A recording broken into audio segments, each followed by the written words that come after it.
Amis sportifs, c'est l'heure de votre rendez-vous avec votre journal des sports du lundi 10 février 2025. Au sommaire, la Vendéenne recevait sur son parquet Lleida en quart de finale de la WSE, la seconde compétition européenne la plus prestigieuse en ring hockey. En handball, Pouzauges accueillait l'équipe des Vikings de Caen. Samedi après-midi, à la Chaise Giraud, 134 joueuses étaient attendues pour l'Open féminin de Palais. En rugby, le RC Sablé recevait Lorient. Et pour finir, ce week-end se tenaient les championnats régionaux d'échecs à Montaigu. Le chaudron de l'Angelmière était à guichet fermé samedi soir pour la rencontre entre la Vendéenne et Lleida. Le défi est de taille pour nos Vendéens. L'équipe espagnole a remporté la compétition 3 fois au cours de ces 6 dernières années. Nos Vendéens auront tout donné pour tenter de remporter la victoire, mais l'équipe de Lleida est trop forte. La Vendéenne craque dans les 2 dernières minutes et encaisse 3 buts. Score final 8-3 pour l'équipe espagnole. On prend 3-0 rapidement, donc c'est forcément compliqué. Malgré tout, on a bien réagi. Je pense qu'on a réussi à revenir dans le match. On était à 3-2, 4-3, donc on a bien su revenir. Et ouais, comme vous dites, on l'a payé à la fin, un peu manque de lucidité, de la fatigue forcément. Et ils ont été très réalistes devant la cage, donc ça fait un score lourd au final. Mais je pense qu'on s'est quand même bien battu avec nos armes. Samedi soir, c'est un duel au sommet qui attendait le Pouzauges Vendée Handball, deuxième au classement, qui recevait Caen, premier du championnat, pour la 12e journée de National 2. Avec seulement une victoire d'écart entre les deux équipes. Le PVH tient tête au leader, mais craque en seconde période. Les Vikings de Caen remportent le match avec une large avance, 45 buts à 33 en faveur des Normands.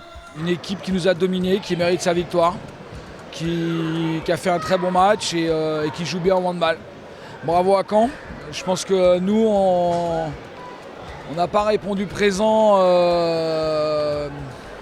ensemble collectivement. Et individuellement, il y a trop de joueurs qui ont failli ce soir par rapport à leur niveau de jeu. Des joueuses venues de tout l'ouest de la France pour participer à l'Open féminin de Palais de Fonte-sur-Plon. L'objectif de ce tournoi est de promouvoir le Palais auprès du public féminin. La plus jeune joueuse a 11 ans et la plus âgée 77 ans. Un événement convivial qui rassemble toutes les générations. Le tournoi a été remporté par la double tenante du titre, Fabienne Philippot. J'ai déjà fait du palais, mais c'est la première fois que je fais un tournoi de palais. Je trouve ça bien parce qu'il y a des règles. J'aime bien. Depuis toute petite, j'en fais, donc du coup, j'aime bien. J'ai gagné une partie, j'ai perdu les autres, mais moi je m'en fiche de perdre ou de gagner, puis voilà. En Fédéral 3 de rugby, le RC Sablé, premier, recevait Lorient à l'aube de la 13e journée au stade de la Redelière, au Sables-d'Olonne. Dans le premier quart d'heure de jeu, les Sablais se sont montrés hésitants avant de se reprendre.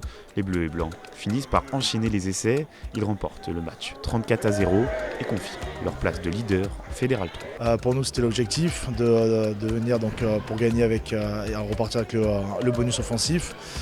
Sans cette équipe qui ne démérite vraiment pas parce qu'elle nous a mis notamment à mal, ça a essayé beaucoup de jouer. Mais voilà, on se doit devant notre public et pour renforcer cette première place et essayer d'aller chercher le plus de points possible, de prendre un maximum de points chez nous. Et c'est le cas, ce qu'on a dit aux joueurs à la fin, on est content. Tout n'est pas parfait, loin de là, mais par contre, aujourd'hui la victoire est là, il y a le bonus offensif. 10 ans qu'il n'y avait pas eu de compétition d'échecs à Montaigu, de 280 joueurs de 6 à 19 ans se sont affrontés pour tenter de se qualifier au championnat de France en avril prochain à Vichy. Le jeu d'échecs est un sport. Et donc ça a les mêmes avantages et les mêmes inconvénients que tous les autres sports, c'est-à-dire la peur de gagner, etc. Voilà, c'est tout pour l'actu sportif du week-end, ou presque. Rendez-vous ce soir à 18h45 sur TV Vendée pour 85 chronos et ne rien manquer.